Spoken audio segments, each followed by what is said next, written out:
Number 62 में भगवान स्वयं कह रहे हैं कि अर्जुन उस परमेश्वर की शरण में जा जिसकी कृपा से परम शांति व शाश्वत स्थान अर्थात सतलोक को प्राप्त होगा।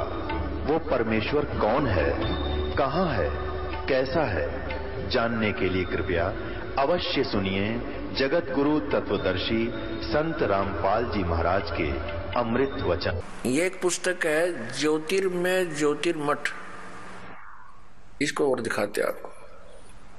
ये है श्री स्वरूपानंद जी शंकराचार्य, दो पीठों के पीठाधीश्वर। देखियो पूरा इसको। ये है शंकराचार्य जो वर्तमान में दो पीठों को संभाले हुए हैं, ज्योतिर्पीठ और द्वारका पीठ।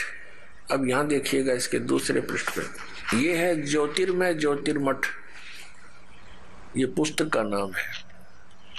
ये किस विभूषित ज्योतिष पीठाधीश्वर एवं द्वारका शारदा पीठाधीश्वर जगत गुरु शंकराचार्य स्वामी श्री स्वरूपानंद सरस्वती जी महाराज, जिसका आपने ये चित्र देखा, ये है। और संपादक लेखक एवं संकलनकर्ता विष्णुदत्त शर्मा, अध्यक्ष आध्यात्मिक उत्थान मंडल दिल्ली। प्रेरणा स्रोत है श्री शुद्धानंद ब्रह्मचारी जी, मुद्रक है फाइन प्रिंट एंड पैक्स। परामर्श एवं सहयोग श्री विपिन बिहारी दत्त रामायणी, श्री पुनीत शर्मा, श्री आशुतोष जोशी। प्रकाशक है अखिल भारतीय आध्यात्मिक उत्थान मंडल, 1/3224 गली नंबर 2, रामनगर तिवारी मंडोली रोड, सादरा दिल्ली। ये इनके फैक्स और फोन नंबर। अच्छा, इस पे दिखाते हैं आपको 2 नंबर इसकी। अब ये इनका एक पैड है, उसके ऊपर इसने लिखा है पूज्य श्री का संदेश। किसका? स्वामी स्वरूपानंद सरस्वती जी का महाराज। अनंत दिन की देखो उपमा कितनी गजब की है। अनंत श्री विभूषित श्री मजद गुरु शंकराचार्य ज्योतिष पीठाधीश्वर श्री स्वामी स्वरूपानंद सरस्वती जी महाराज, ज्योतिर्मठ बद्रिकाश्रम हिमालय संचार यात्रा स्थान। ये इनके हाथ से लिखा हुआ लेख है कि हमारे शंकर अद्वितीय दर्शन के अनुसार, ये कोई शंकर अद्वैत, ये कोई इनका लेख है जो आदि शंकराचार्य जी का लिखा हुआ अनुसार भूत भौतिक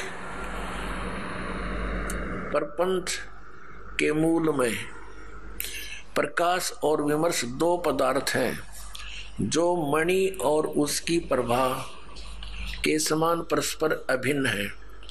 प्रकाश शिव और विमर्श उसकी शक्ति यानी शिवा, शिव और पार्वती, ये देखो उसकी शक्ति है। पार्वती और परमेश्वर या त्रिपुर सुंदरी या त्रिपुर सुंदर उन्हीं का अभिव्यक्त रूप है, सब रूप है।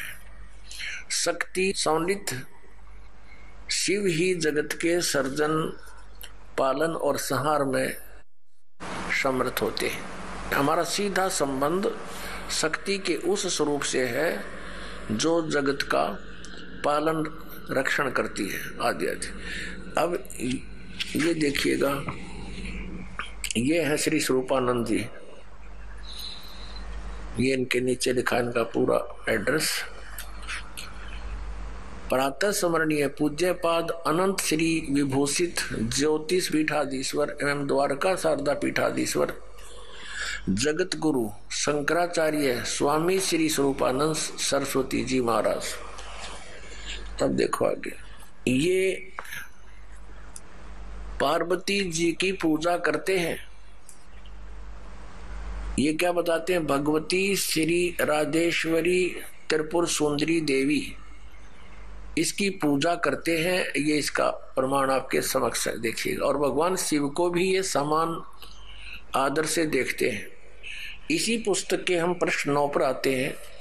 ये ज्योतिर्मय ज्योतिर्मठ, इसी पुस्तक के हम इसके प्रश्न नंबर 9 पर पढ़ेंगे। वर्तमान में इन 4 मठों के 3 अधिकृत शंकराचार्य हैं। ज्योतिष पीठाधीश्वर एवं द्वारका पीठाधीश्वर पूज्य स्वामी अनंत विभूषित श्री स्वरूपानंद सरस्वती जी महाराज और गोवर्धन पीठाधीश्वर पूज्य स्वामी अनंत श्री विभूषित स्वामी निश्चलानंद जी सरस्वती हैं। और दोया के तो ये हो गए स्वरूपानंद जी,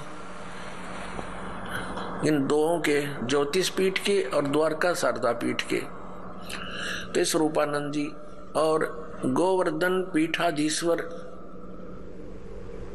पूज्य स्वामी अनंत श्री विभूषित निश्चलानंद सरस्वती जी महाराज और श्रृंगेरी पीठ के पूज्य श्री अनंत श्री भारत तीर्थ जी महाराज, ये तीनों ने 4 मठों को संभाल रखा है।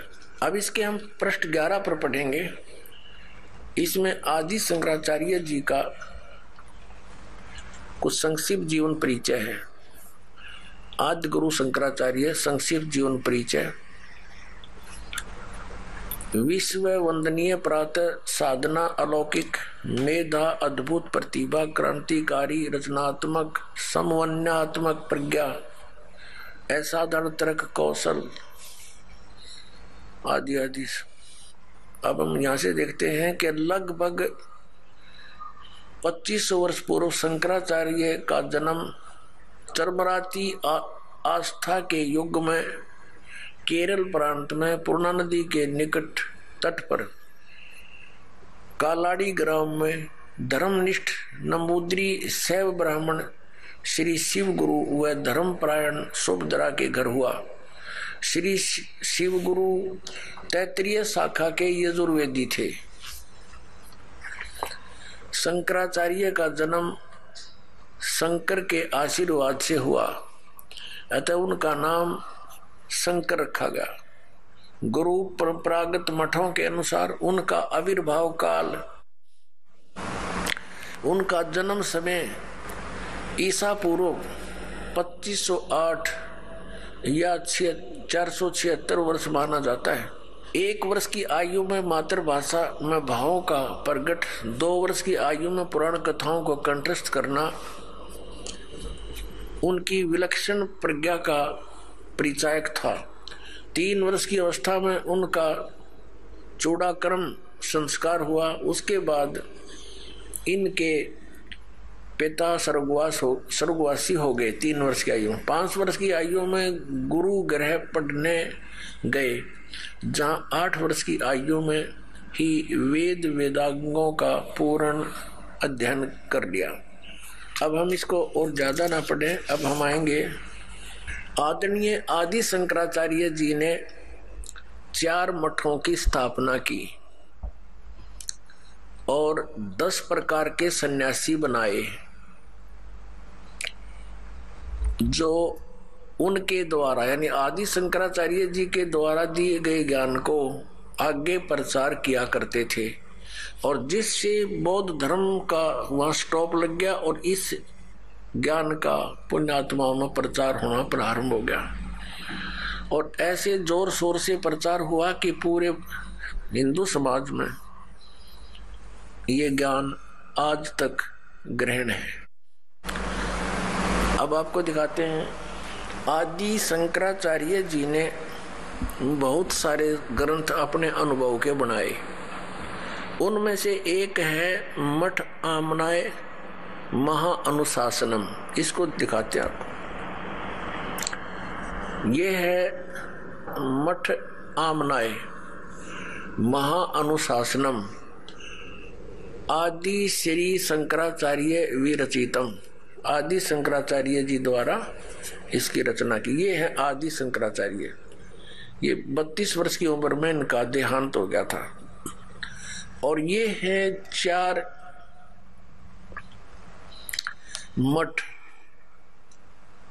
एक ये ज्योतिर्मठ, ये लिखा है ये तो पूर्व हिमालय साइड में। और ये है शारदा द्वारका पीठ, शारदा द्वारका पीठ। और ये है श्रृंगेरी मठ, और ये है गोवर्धन मठ पुरी, जगन्नाथपुरी जिसको कहते हैं, और ये है ज्योतिर्मठ बद्री का आश्रम हिमालय।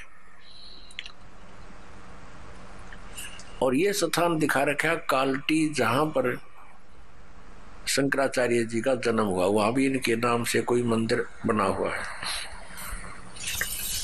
इसके प्रकाशक कौन है देखिएगा, ये है श्री काशी, ये प्रथम पुष्प, ये वहां लिखा गया इसमें।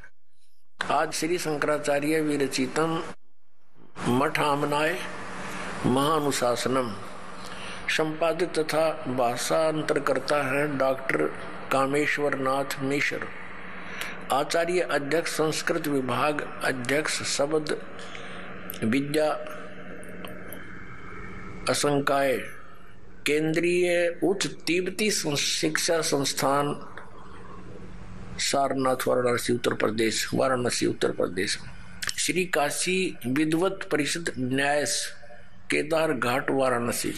प्रकाशक है ये वही आपको दिखा, और यहाँ है ये कहाँ से प्रिंट हुई है, Shri Mata कमर्शियस private limited B 7/125 बाघहाड़ा, Kedar घाट, वाराणसी। ये इतना दूरभाष है। अब इनके आपको दिखाते हैं कौन कौन से मठ हैं।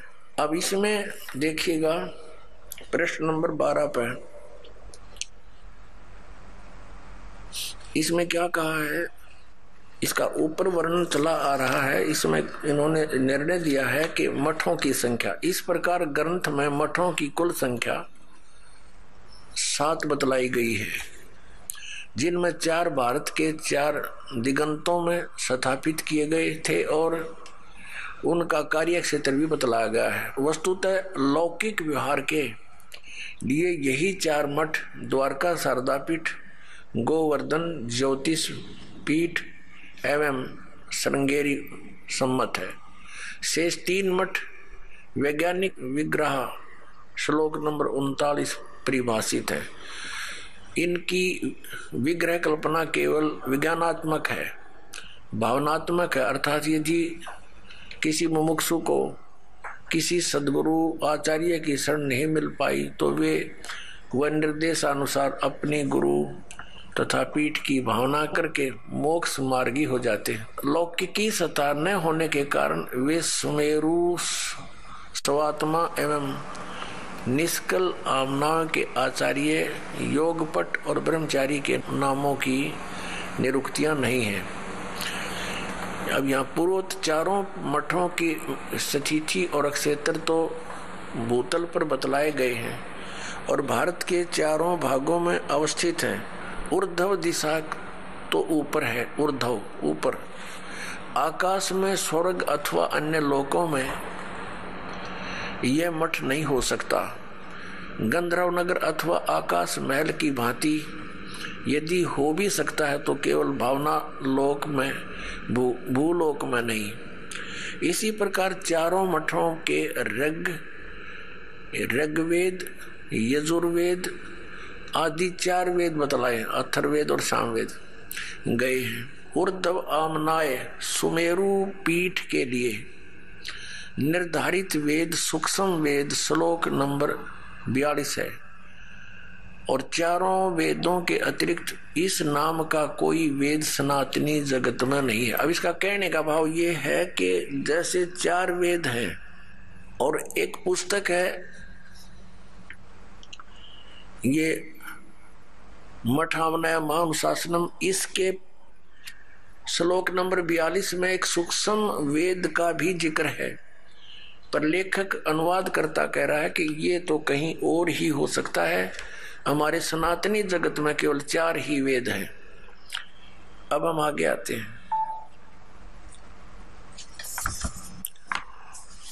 अब इन 4 मठों पर पूरे हिंदू धर्म को ज्ञान दिया जाता है और जो आदि शंकराचार्य जी के द्वारा स्थापित हैं और उनके द्वारा दिया गया ज्ञान है वो किन किन मठों में कौन से वेद का पाठ होता है और कौन से देवी देवता की पूजा होती है, ये वर्णन दिखाते हैं। देखिएगा, पुस्तक वही है, पुस्तक ये वही चल रही है, मठ आमनाय महानुशासनम, पृष्ठ नंबर 33 पर शारदा मठ आमनाय, ये शारदा मठ के विषय में है। इसमें क्या बताया है, आदि शंकराचार्य द्वारा स्थापित पहला आमनाय पश्चिम दिशा में है, जिसको शारदा मठ कहा जाता है। ये आपको यहां दिखाया था, ये है शारदा मठ, ये वाला शारदा मठ द्वारका, ये द्वारका वाला, जिसको शारदा मठ कहा जाता है। इसका कीटवार संप्रदाय है, तीर्थ और आश्रम इसके सन्यासियों के पद अर्थात योग पट है। अच्छा,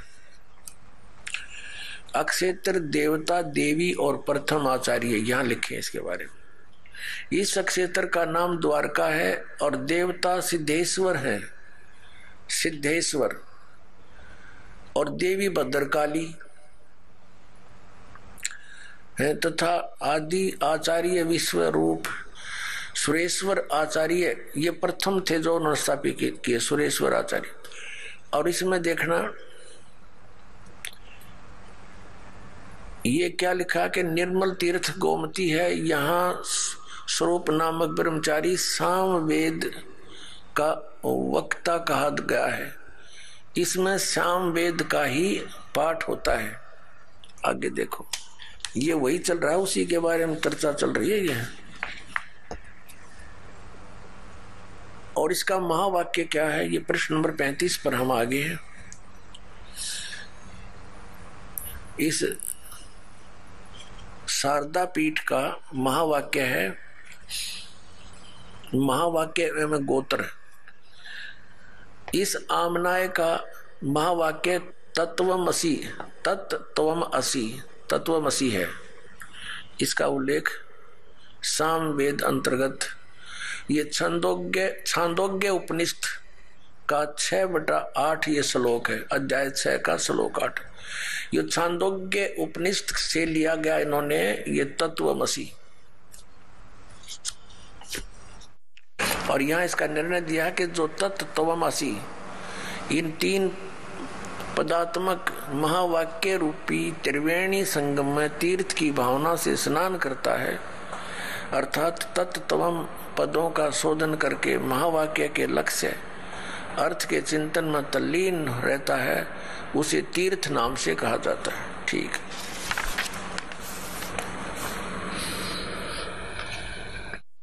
अब ये है गोवर्धन मठ आमनाय।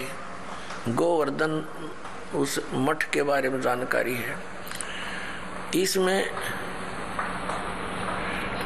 गोवर्धन मठ माना जाता, यह है कि दूसरा आमनाय पूर्व दिशा में वह है गोवर्धन मठ माना जाता है। यहां देखेंगे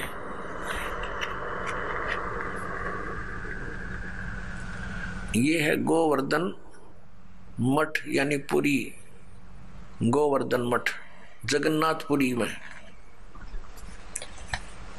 दूसरा आमनाय पूर्व दिशा का है, वह है गोवर्धन मठ माना जाता है। संप्रदाय भोगवार है और वन और अरण्य इसके सन्यासियों के पद योगपट है। अब इसमें क्या है, इसका भगवान कौन है, इसका क्षेत्र पुरुषोत्तम है और भगवान जगन्नाथ इसके देवता हैं और देवी विमला है, आचार्यों के ये नाम है। और इसका जो महावाक्य क्या है, यहां पर महावाक्य प्रज्ञानम ब्रह्म, और ये ऐत्रेय उपनिषद का है 5/3। ये यहां से लिया है इन्होंने ये मंत्र जाप करने का। और यहाँ पर हम देख रहे हैं 38 पृष्ठ पे है। इस मठ के ब्रह्मचारी के लिए ऋग्वेद का ही पठन सब अध्याय बतलाया गया है और गोत्र का नाम काश्यप है। इसमें गोवर्धन पीठ में ये ऋग्वेद पढ़ते हैं और नहीं।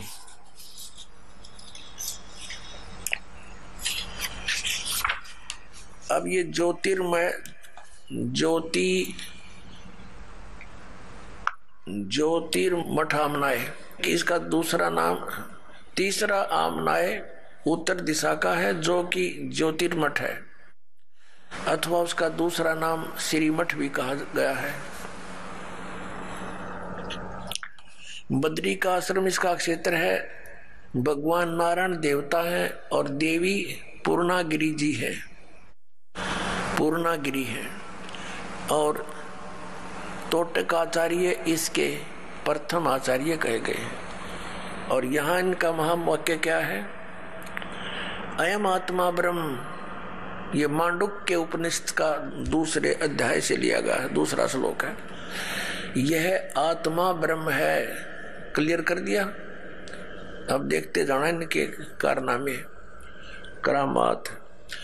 आनंद नामक ब्रह्मचारी अथर्ववेद का उपदेशक होता है। अब चौथा देखो, ये है प्रश्न नंबर 44 पर। और श्रृंगेरी मठ आमनाय, ये चौथा है। चौथा दक्षिण दिशा में अवस्थित आमनाय है। मठ का नाम श्रृंगेरी है। संप्रदाय भूरीवार है और गोत्र भूर्भुव है। इसमें सरस्वती आदि सन्यासी रहते। रामेश्वर नामक का क्षेत्र है। भगवान आदि वाराह है, आदि वाराह इसका देवता है। और इस मठ की देवी कामाक्षी हैं। और इनका महावाक्य क्या है? यजुर्वेद यहां पढ़ा जाता है।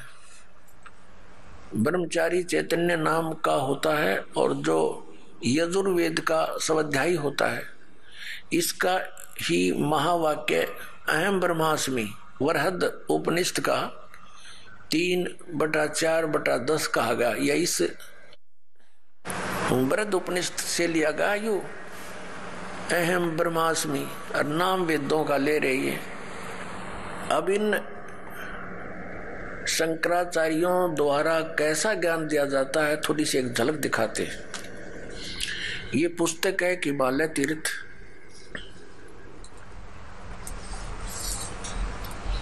जेपी नंबूरी इसके ये लेखक हैं।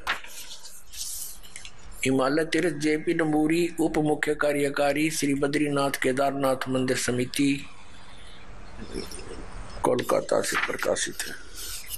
पहला प्रकाशन, प्रकाशक है रंजू चक्रवर्ती, क्षेत्र A/1, बामा चरण राय रोड, कलकत्ता। मुद्रक प्रिंट सर्विसेज, कलकत्ता। ये ऐसे। अब आपको दिखाते हैं इसके, ये देखिएगा, ये प्रश्न नंबर 42 पर हिमालय तीर्थ शंकराचार्य, ये शिव रहस्य नामक कोई पुस्तक है। बौद्ध मीमांसक मंत्र अर्थात कलयुग के 3000 वर्ष व्यतीत होने पर बौद्ध मीमांसकों के मत पर विजय प्राप्ति के लिए शंकर यति के रूप में आविर्भूत होंगे। आविर्भूत यानी कलयुग जब 3000 वर्ष बीत जाएगा तब शंकराचार्य का जन्म होगा, और उनका जन्म ऐसे ही हुआ 3000 वर्ष बीत जाने पर। अब इसमें कथा दिखाते हैं आपको, हमारे शंकराचार्य जी हमें क्या कथा सुनाते हैं, कैसा ज्ञान देते हैं। यह कथा सिंपल सी लेंगे, ज्यादा इतना समय नहीं हम वेस्ट करेंगे। देखना, ये पृष्ठ नंबर 19 पे एक कथा सुनाई है इन्होंने इन तीर्थों के बारे में। ये तीर्थ कैसे बने, ये हिमालय तीर्थ पुस्तक है। यहाँ लिखा है कि ये पहले तो उन्होंने और बताई है, नर और नारायण ऋषियों के पश्चात अन्य ऋषि मुनियों व भक्तों द्वारा यह ज्योतिर्लिंग पूजित रहा। एक भगवान ने कोई किसी नर और नारायण नामक व्यक्तियों की पूजा से प्रसन्न होकर ज्योतिर्लिंग की स्थापना की, उसकी ये पूजा करते रहे। उसके पश्चात तत्पश्चात महाभारत काल में पांडवों द्वारा गोत्र हत्या अर्थात महाभारत युद्ध में अपने भाई बंधुओं आदि की हत्या के पाप से मुक्ति हेतु यहाँ पर देवादिदेव महादेव की आराधना की। अपना पाप नाश करने के लिए भगवान शंकर भगवान की पूजा की उन्होंने, ये पांडवों ने। इसी प्रसंग में पुराणों में एक कथा आती है।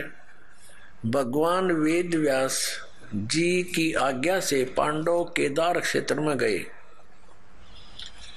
भगवान महिष यानी भैंस का रूप धारण कर केदार अंचल में विचरण करने लगे। भगवान शंकर ने भैंस का रूप धारण किया और उस केदार अंचल में यानी उस क्षेत्र में घूमने लगे भैंस बनकर। और भीम ने भगवान शिव को मायावी महिषी के रूप में पहचान लिया। अब नो कहे भीम ने वो पहचान लिया कि ये भगवान शिव है भैंस के रूप में। और वे ऐसा जानकर भगवान शिव महिष रूप में पृथ्वी में समा ही रहे थे कि महाबली भीम ने दौड़कर उनका पिछला भाग पकड़ लिया। पांडवों की भक्ति एवं विश्वास को देखकर भगवान शिव ने उन्हें साक्षात दर्शन दिए। गुरु हत्या पाप के फलस्वरूप प्रायश्चित के रूप में भीम द्वारा पकड़े गए पृष्ठ भाग की पूजा अर्चना का आदेश देकर वहीं अंतर्ध्यान हो गए। पृष्ठ माने पिछला हिस्सा, भैंस का पिछला, मैं बताऊंगा आपको डिटेल से। पृष्ठ भाग ने शिला का रूप धारण किया, पत्थर बन गया, फिर पिछला हिस्सा। अब ये क्या कहना चाहते हैं कि जब इन पांडवों को श्री कृष्ण जी ने आदेश दे दिया था कि तुम्हारे ऊपर एक भयंकर पाप है जो महाभारत में तुमने बंधुघात किया, गुरुजन मार दिए, कितना अत्याचार किया, इसके मोक्ष के लिए तुम हिमालय में जाओ और वहां तपस्या करो अंतिम श्वास तक।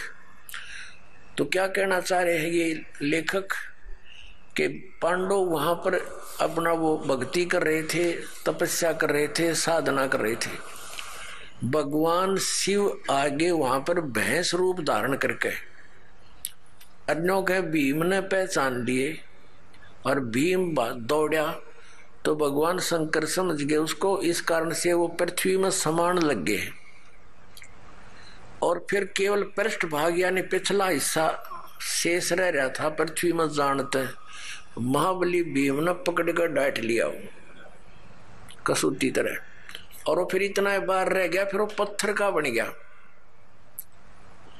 और कहते भगवान शिव वहां प्रकट हो गए। ये काल का छल है सारा, ये शिव रूप में प्रकट हो गया और उनको कह दिया कि तुम बस इसकी पूजा करो, भैंस के पिछले हिस्से की और टट्टी गोबर के स्थान की भीम पूजा करने ला दिए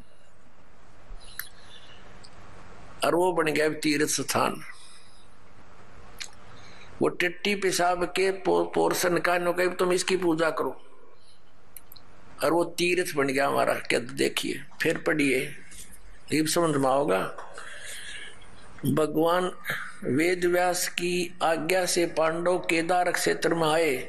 भगवान महिष यानी भैंस का रूप धारण कर केदार अंचल में विचरण करने लगे। भीम ने भगवान शिव की मायावी महिष के रूप में पहचान लिया, शिव को भैंस के रूप में पहचान लिया। वह ऐसा जानकर भगवान शिव महेश रूप में पृथ्वी में समा ही रहे थे कि महाबली भीम ने दौड़कर उनका पिछला भाग पकड़ लिया। पांडवों की भक्ति व एवं विश्वास को देखकर भगवान शिव ने उन्हें साक्षात दर्शन दिए और फिर गोत्र हत्यार गुरु हत्यार ये के फलस्वरूप प्रायश्चित के रूप में भीम द्वारा पकड़े गए पृष्ठ भाग यानी पिछले हिस्से को की पूजा अर्चना का आदेश देकर वहीं अंतर्ध्यान हो गए। पृष्ठ भाग ने शिला का रूप धारण कर लिया, पत्थर बन गया वो पिछला हिस्सा। तो पांडवों द्वारा पूजित हुआ। पांडव लाग गए उसने टट्टी पेशाब के पोर्शन ने पूजन ये भगवान, ये थे हमारे शंकराचार्य जी का ज्ञान। ये देखो ये काल का जाल है सारा। आगे फिर जो भैंस रूप में भगवान शिव थे, कहते हैं वो पृथ्वी में समा गए, समाने लगे तो पिछला हिस्सा तो भीम ने पकड़ लिया, वो उड़े डट गया। अब आगे कौन कौन से पैर कहाँ गए, मुंह कित निकला जाकर उसका, ये देखियो। ये 19 पृष्ठ पे पढ़ रहे हैं हिमालय तीर्थ के। यहां आ गया अंतर जा रहा है। और वो फिर पिछला हिस्सा, पृष्ठ भाग यानी पिछला हिस्सा, ये पिछला भाग है। भीम द्वारा पृष्ठ भाग जो है निशिला का रूप धारण कर लिया और पांडवों द्वारा पूजित हुआ। पांडव उसकी पूजा करने लगे, फिर पूछ छटकी, और तब से आज तक पूजित है। आज तक उससे की पूजा पर लग रहे हैं भक्त। महिष का अगर भाग नेपाल में जाकर प्रकट हुआ, ओहो और जो पशुपति नाथ के नाम से विख्यात हुआ। अरे वाह देवताओं, कहते हैं उस भैंस का अगला मुंह सिर उड़ा निकला जाके कहा, नेपाल में। ओहो, महेश का अगर भाग यानी अगला हिस्सा मुंह सिर नेपाल में जाकर प्रकट हुआ, जो पशुपति नाथ के नाम से विख्यात हुआ। अब वहां पशुपति नाथ के नाम से मंदिर बन गया, लोग वहां पूजन लगे। ये इन हमारे शंकराचार्यों द्वारा दिया गए ज्ञान पर आधारित पुण्यात्मा वो साधना करें। महिष के अन्य 4 भाग कर्म से तुंगनाथ में बाहु, रुद्रनाथ में मुख, मद महेश्वर में नाभि और कल्पेश्वर में जटा। इस प्रकार केदारनाथ को छोड़कर महिष रूपी भगवान शंकर के अन्य 4 भाग केदार क्षेत्र में प्रतिष्ठित हुए। केदारनाथ सहित ये स्थान पंच केदार नाम से विख्यात है।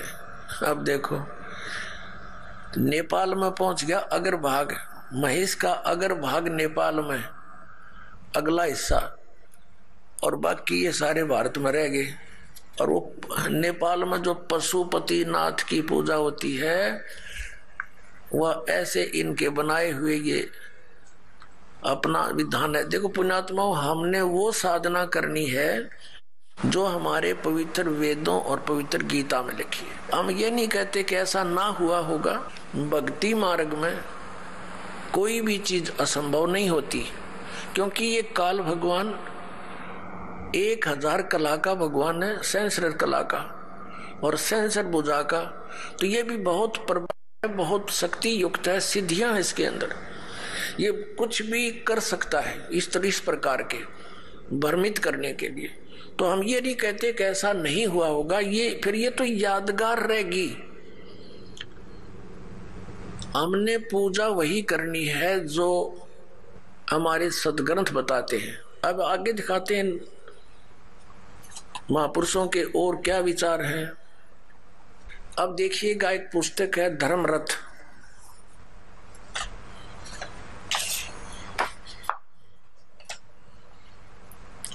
और ये स्वामी स्वरूपानंद सरस्वती जी शंकराचार्य जी बैठे हैं। 2 अनंत श्री विभूषित ज्योतिष पीठ पीठाधीश्वर एवं द्वारका पीठाधीश्वर जगत गुरु शंकराचार्य स्वामी स्वरूपानंद जी सरस्वती जी महाराज, और ये धर्मरथ के लेखक है।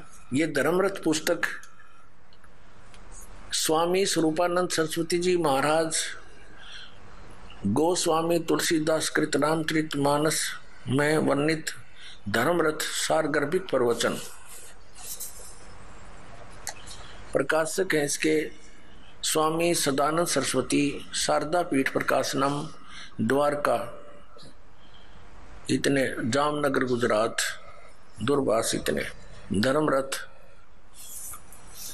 ये प्रकाशक ये अपने मुद्रक है अंबिका ऑफसेट मीठापुर 36 1345 ये कोई इनका नंबर है। प्राप्ति स्थान यहाँ पर है। तो इसकी प्रस्तावना में लिखा है कि धर्मरथ नामक प्रकृत ग्रंथ पीठाधीश्वर अनंत श्री विभूषित श्री मजत गुरु शंकराचार्य स्वामी स्वरूपानंद सरस्वती जी महाराज के मुखारविंद से निसृत वाक सुधा का सार संग्रह, यानी श्री स्वरूपानंद जी महाराज के द्वारा किए गए वर प्रवचन हैं। ये जो आपको दास अब सुनाने जा रहा है, अब देखिएगा इसके प्रश्न नंबर 51 पर, धर्मरथ 51 पृष्ठ में हम यहां से पढ़ेंगे। जड़ बुद्धि में वह शक्ति नहीं जो आत्मा को जान सके, और यदि आत्मा बुद्धि के द्वारा जाना जाता है तो आत्मा हो गया ज्ञेय। ब्रह्म किसी का दृश्य बन नहीं सकता।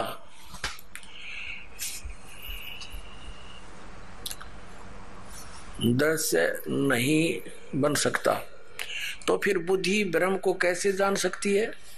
यह प्रश्न बना रहता है, जिसका समाधान हमने संक्षेप में सूत्र रूप में कल सुनाया था, पीछे सुना दिया कि सामान्य बुद्धि उस परमात्मा को जानने में निश्चित रूप से असमर्थ है, परंतु वेदांत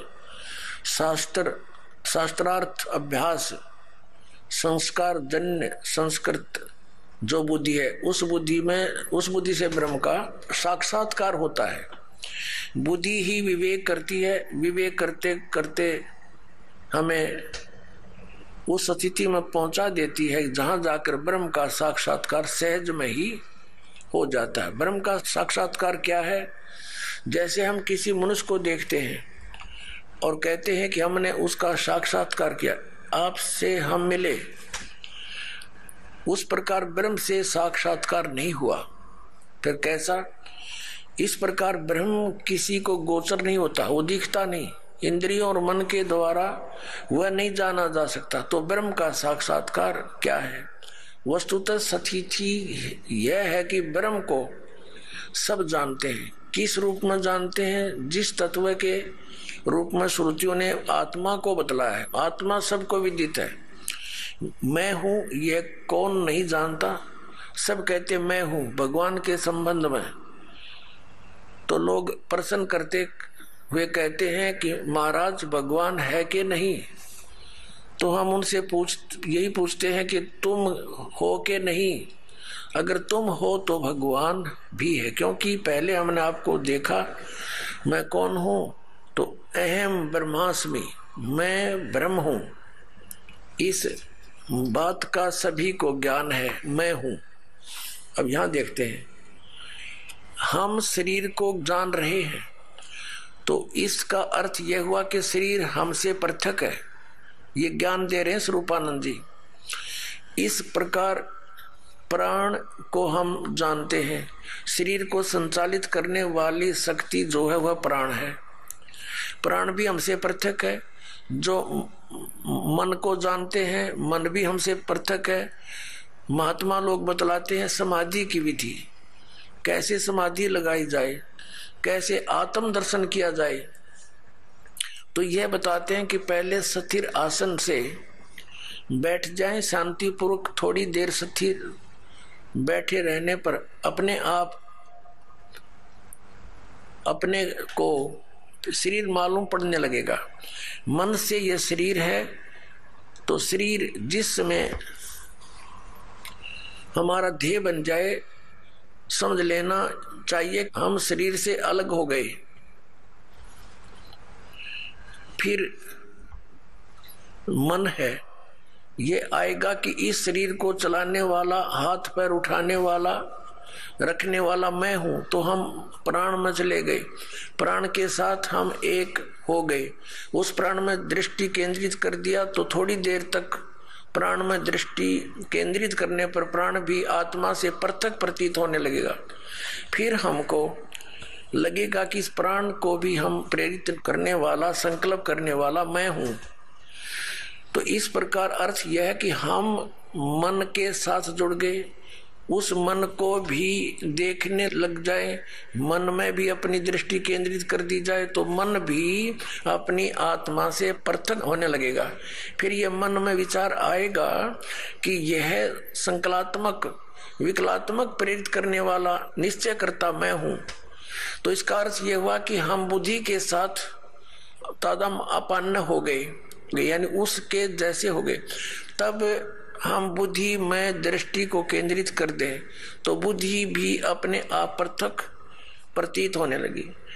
जहां शरीर, प्राण यानी श्वास, मन, बुद्धि, इन सब को अपनी आत्मा से अलग किया तो ये जो झूठा मैं, इसको हम अहंकार कहते हैं, जड़ चेतन की ग्रंथि कहते हैं, यह मैं समाप्त हो जाएगी। इसके समाप्त होते ही शून्य का अनुभव होगा। परंतु इस शून्य का अनुभव कौन कर रहा है? शून्य का भी तो कोई अनुभव करता है, उसके द्वारा। तो जिसके द्वारा शून्य का अनुभव हो रहा है वह शून्य नहीं है, वह पूर्ण है।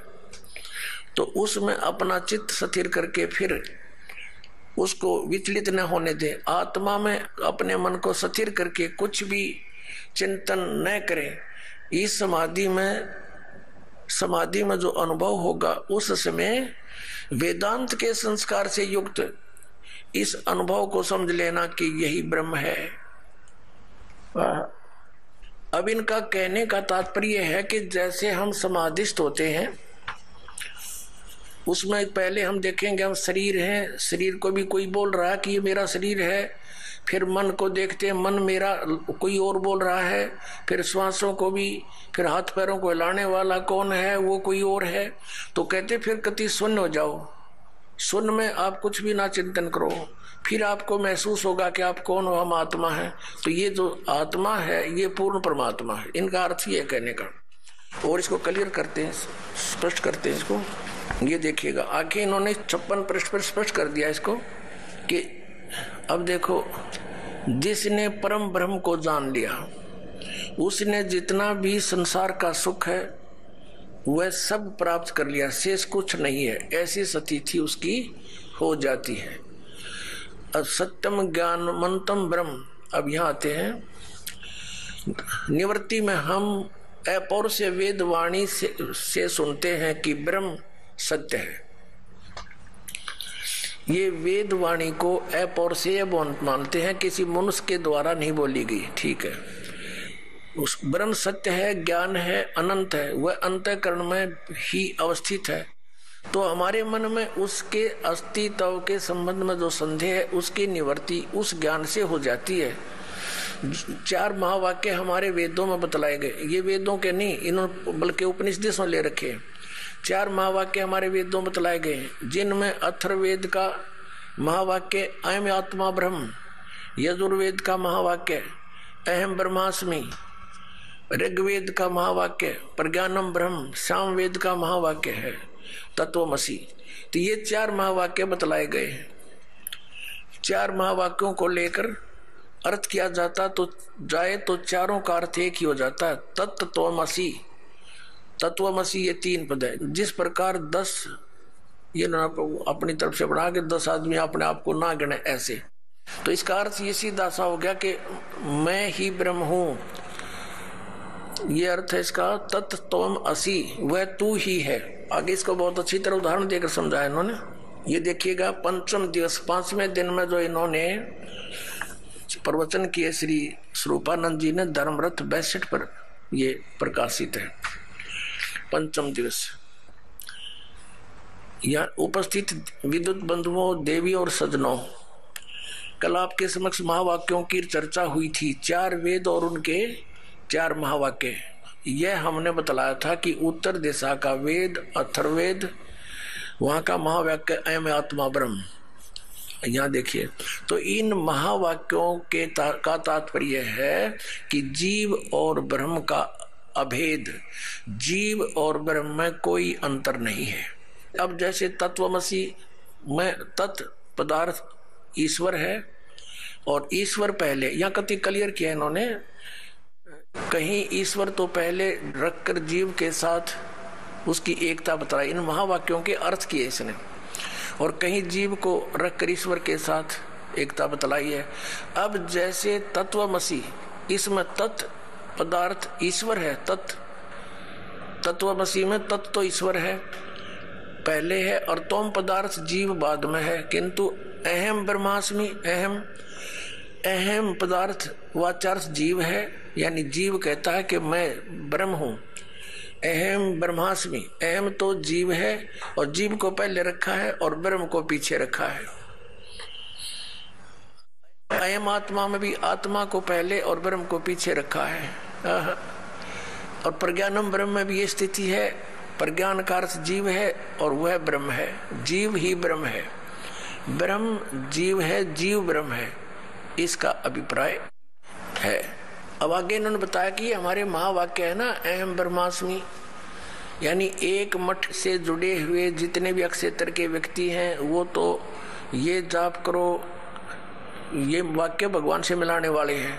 इसका जो है ना, जैसे वो साधना बताते हैं, इसकी साधना करो, समाधिस्थ में ऐसे विचार रखो अयम आत्मा ब्रह्म, और दूसरे मठ के करो तत्वमसि, तीसरे मठ के ये अभ्यास करो कि प्रज्ञानम ब्रह्म, और चौथे मठ के फिर वो बता रखे उन्होंने सबके नारे नारे अहम ब्रह्मास्मि, ये वाक्य करो। तो ये भगवान से मिलाने वाले हैं। देखिएगा प्रश्न नंबर 63 पर, इसी धर्मरथ के प्रश्न नंबर 63 पर लिखा, परमेश्वर से मिलाने वाले हैं हमारे महावाक्य, ये हमें परमेश्वर का बोध कराते हैं। यह बात समझ लेनी चाहिए कि परमात्मा की प्राप्ति अप्राप्त की प्राप्ति नहीं। एक तो वस्तु किसी देश में हो, भिन्न काल में हमसे भिन्न हो, तो हम उसे प्राप्त करने के लिए प्रयत्न करते हैं। जब हमें प्राप्त हो जाती है तो कहते हैं कि हमने प्राप्त कर ली, हमें प्राप्त हुई, अब प्राप्त हुई। किंतु परमात्मा के संबंध में यह बात नहीं है। परमात्मा तो जीव को प्राप्ति है, वह नित्य प्राप्त परमात्मा में अप्राप्ति का भ्रम हो गया। जैसे किसी के गले में माला पड़ी है और वही किसी कारण से वह भूल गया और किसी ने आकर बता दिया, तो वो माला देखकर कहेगा हाँ मिल गई। वह अप्राप्य कहाँ थी, अनमिली कहाँ थी, पहले से ही मिली हुई माला थी। उनसे न मिलने का जो भ्रम था वह दूर हो गया तो मिल गया। इस प्रकार परमात्मा सबसे मिला हुआ है। केवल उस परमात्मा को न जानने के कारण हमारी परेशानी है। सबके हृदय में परमात्मा है, वह परमात्मा सबको प्राप्त है। आगे इसने और कुछ बताने की चेष्टा की। अब इसका सारा कुछ निष्कर्ष ये निकला कि जीव ही ब्रह्म है। और यहाँ फिर देखो आगे इनके वर्तन सुनते रहिए, फिर निष्कर्ष क्या निकलेगा देखना, फिर कमाल होगा। अब 66 पृष्ठ पे क्या कहा है कि ब्रह्म से भिन्न किसी और की सत्ता नहीं है, ब्रह्म से ऊपर कोई नहीं है। फिर अब 67 पर क्या कहा धर्मरथ में, वह ब्रह्म ईश्वर कहलाया। सविशेष ब्रह्म था, उसमें जो शक्ति थी शुद्ध सात्विक अंश की उपाधि से वह ब्रह्म ईश्वर कहलाया। अच्छा फिर लेते हैं, देखना ये देखिएगा धर्मरथ 56 पृष्ठ पे, जिसने परम ब्रह्म को जान लिया, परम ब्रह्म, उसने जितना भी संसार में सुख है वह सब प्राप्त कर लिया। ये परम ब्रह्म और याद रखना, इनके सारा ज्ञान समक्ष हो जाएगा आपका। ये देखिएगा शंकर पंचम, एक पुस्तक है शंकर पंचम, और ये आदि शंकराचार्य विरचित पंचम ग्रंथ नाम संग्रह, ये आदि शंकराचार्य के वचन है। ये देखना, तो आदि शंकराचार्य के वचन है तो समझ ले सब के फाइनल है फिर इसमें। और ये कौन है नीचे, जगत गुरु शंकराचार्य स्वामी स्वरूपानंद सरस्वती जी महाराज व्याख्याकार। आइए अब हम उन श्रद्धालुओं के अनुभव जानते हैं जो जगत गुरु तत्वदर्शी संत रामपाल जी महाराज जी से दीक्षा प्राप्त कर चुके हैं तथा उनके द्वारा बताए गए भक्ति मार्ग पर चल रहे हैं। नमस्कार सर। सत साई। सर क्या नाम है आपका? बीरबल चंद दास। सर संत रामपाल जी महाराज से आपने नाम दीक्षा कब ली? सन 10 में। सर आप कहाँ के रहने वाले हैं? हम लोग नेपाल के रहने वाले हैं। सर संत रामपाल जी महाराज से नाम दीक्षा लेने से पहले क्या आप कोई भक्ति साधना करते थे? जी हाँ, पहले मैं भक्ति मतलब पत्थरों से लेकर के जितने भी देवी देवताओं के हैं, हमारे इष्ट आदि शक्ति मतलब परचर देवी थी। उसके बाद शिव जी की भी पूजा करते थे, कृष्ण की, राम की, गणेश की, संतोषी माँ की, सभी चीज किया करता था मैं। तो सर आप इतने देवी देवताओं की भक्ति करते थे, तो इन सब भक्ति साधनाओं से आपको क्या क्या लाभ मिले? लाभ तो हुआ नहीं, बल्कि उससे नुकसान हुआ। वो कैसे कि मैंने भागवत गाया था और उसमें मेरे जीजा जी की मृत्यु हो गई। भागवत के मतलब 6-7 दिन चलने के बाद, जिसमें कि लाखों रुपए दूर दूर के आदमी आए, मेरे जीजा जी भी आए और मेरी दीदी भी आई, तो उसमें फायदा नहीं हुआ कि जैसे वहाँ पे चल रखा था प्रवचन, और हम लोग मतलब 15-16 दिन से मतलब उपवास व्रत था, और जीजा जी भी आए, और एक अध्याय सुनने के बाद उनके पेट में दर्द हो गया, और उसके बाद उनकी मैंने घर भेज दिया, मंदिर में लगा रखा था दुर्गा माँ के, तो उनकी मृत्यु हो गई। मुझे बहुत उसमें बुरा लगा, क्योंकि मैं यूँ सोच रहा था कि हमारे हिंदू धर्म में सबसे बड़ा ये भागवत, और मेरे घर में खूब सुख संजोग, इसके बदले मेरे जीजा जी की मृत्यु हो गई। मैं बहुत तंग आ गया। उसके बाद उनका जनाजा गया और मैं उसको भी खंडित करवा दिया। मैं तब से मतलब इन चीजों को सब छोड़ दिया मैंने। कहीं से मुझे मतलब शांति नहीं हुई। मैं पहले से ही भक्ति भावना में ये विचार रखता था कि सबसे बड़ी चीज हिंदू धर्म में यही राम, कृष्ण और दुर्गा माँ, शिव जी, और मैं चित्रकार भी था। मैं सोचता था कि यही हमारे लिए सबसे बड़ी चीजें हैं। मुझे मिर्गी के दौरे पड़ते थे। 1 दिन 2 दिन तक मैं बेहोश पड़ा रहता था और बहुत परेशान घर वाले हो जाते थे। जगह जगह देवी देवताओं के और देखने वाले ये जंतर मंत्रों के पास जाया करते थे, कहीं से मुझे आराम नहीं मिला। इसके अलावा जानवरों का मर जाना और इसके अलावा पैसों की क्षति होना, अन्य चीजों में घाटा ही घाटा, बिजनेस किया उसमें घाटा ही घाटा रहा, फायदा कहीं नहीं रहा। 5-5, 6-6 लाख रुपए का नुकसान हुआ। कहीं से भी मैं चैन से नहीं रह पाया, बहुत परेशानी होगी। देवी देवताओं के भक्ति करते करते मैं यहाँ तक कि छोटे कैलाश तक पहुँचा और वहाँ से मानसरोवर जाने का भी मैंने 8 किलोमीटर तिब्बत तक पहुँचा, जा नहीं पाया। बहुत परेशानी हो गई और इतना धन खर्च हो गया जिससे कि बहुत ही जीवन में मैं बहुत परेशान हो गया। कोई भी कार्य करूं उसमें सफलता प्राप्त न हो, घाटा ही घाटा हो। काफ़ी लगाने के बाद भी उससे मुझे कोई फायदा नहीं हुआ। तो सर आप देवी देवताओं की भक्ति करते करते बहुत दुखी हो गए, फिर नेपाल के वासी होने के बावजूद भारत में इतनी दूर संत रामपाल जी महाराज की शरण में आप कैसे आए? संत रामपाल महाराज जी के उसमें मेरा लड़का इंडिया में सर्विस करता था और वो अकस्मात यहाँ किसी ड्यूटी में हरियाणा पहुँचा।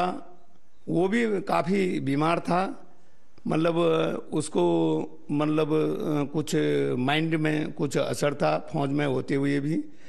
और वो यहाँ आने के बाद वो बरवाला आश्रम में पहुँचा। वहाँ से एक ज्ञान गंगा पुस्तक ली, उसने नाम ले लिया था। उसने मेरे से कहा कि डैडी आपके पास बहुत ग्रंथ हैं, आपके पास गीता है, रामायण है, सुख सागर है, प्रेम सागर, सभी की आप पूजाएं करते हैं। मतलब ये किताब ऐसी है कि छोटी पतली है, लाल कलर की है, जिसमें कि ज्ञान गंगा लिखा हुआ है, पीछे आश्रम का नक्शा बना हुआ है। आप इसको मतलब मैं भेज रहा हूँ, इसको पढ़ लीजिए। पढ़ने के बाद ओम तत्सत का सांकेतिक भावार्थ क्या है इसमें लिखा हुआ है, वो गुरुजी ही मतलब रामपाल महाराज जी से ही आपको उसके विषय में जानकारी होगी। मैं तो इतना ही आपको बताता हूँ। आप मतलब जो कृपालु महाराज के उसमें लगे हुए हैं, 6 साल से ढोलक तबला बजा रहे हैं, और इससे आपको कोई फायदा नहीं होगा। आपका जितना भी इसमें लग रहे हो खाली पैसों का बर्बाद हो रहा है और कोई फायदा नहीं हो रहा है। आप मेरा कहना मानते हैं तो आप लग जाइए। उसी के वजह से 2010 में बरवाला आश्रम में गया, संत रामपाल महाराज जी से नाम दीक्षा लिया। तो सर, संत रामपाल जी महाराज से जब आपने नाम दीक्षा ली, क्या उससे आपको कोई लाभ भी मिले? संत रामपाल महाराज जी से जो नाम दीक्षा लिया मैंने, वो लेने के तीसरे दिन से मेरी बीमारी, जो मिर्गी के दौरे पड़ते थे, आज मतलब 8 साल हो गए हैं, मतलब अभी तक कोई बीमारी मेरे को हुई नहीं। न मिर्गी का दौरा हुआ और न कोई ऐसी बीमारी है जो कि मैं अभी तक स्वस्थ चल रहा हूँ। इससे अलावा जब बंदी छोड़ की दया से पुस्तकों की सेवा में, जो हम गाड़ी में पुस्तक सेवा करने के लिए सुर्खेत जा रहे थे, वहाँ से रिटर्न आते वक्त भारी वर्षा चल रखी थी और ड्राइवर को मैं कह रहा था कि भाई सहज से चलाओ, और उसने माना नहीं। ऊपर से मतलब मलबा आ रहा था रोड में, और वहाँ पर से उसने ब्रेक मारा कि क्या मारा, अब वही जाने उसका काम, और हमारी गाड़ी गिर गई जिसमें कि हम 8 आदमी थे। और संत रामपाल महाराज जी की असीम कृपा से गाड़ी जो हमारी गड्ढे में चली गई थी, मतलब 15 मीटर नीचे, उसके बाद उन्हीं की असीम कृपा से, संत रामपाल महाराज जी के कृपा नहीं होती, जरा सा आगे 2 मीटर आगे चले जाते, 2000 मीटर से नीचे उस चट्टान में चले जाते, एक भी मतलब हम लोगों की डेड बॉडी भी नहीं मिलती। यहाँ तक मतलब हमारे चिथड़े हो जाते। सर, संत रामपाल जी महाराज की शरण में आने के बाद आपको बहुत लाभ मिले, तो जो श्रद्धालु आज आपको देख रहे हैं, आप उन्हें क्या संदेश देना चाहोगे? मैं संत रामपाल महाराज जी के इसमें लगने से जितने मुझे लाभ हुए हैं, घरेलू या इधर उधर परिवार में जो सुख शांति हो रखी है, और जितना कारोबार में वृद्धि हो रखा है, वो सब पूर्ण लाभ संत रामपाल महाराज जी की दया से, उसमें मैं मतलब दीक्षा लेने से जो मुझे लाभ हुआ है, वो शायद अन्य संत पंथों में मैं लगने से कभी मेरे को कोई लाभ नहीं हुए, सिर्फ इसमें लाभ हुआ है। मैं सभी से, पूरे जगत से ये प्रार्थना करना चाहता हूँ कि बरवाला में संत रामपाल महाराज जी पूर्ण परमात्मा के रूप में आए हुए हैं। इनसे नाम दीक्षा लेकर के अपना कल्याण करें और अपने जीवन को सफल बनाएं, देर न करें, और अनिवार्य नहीं ही इसमें तुरंत से तुरंत, जल्दी से जल्दी इसमें लग जाएं। सत साई। धन्यवाद सर। सत साई।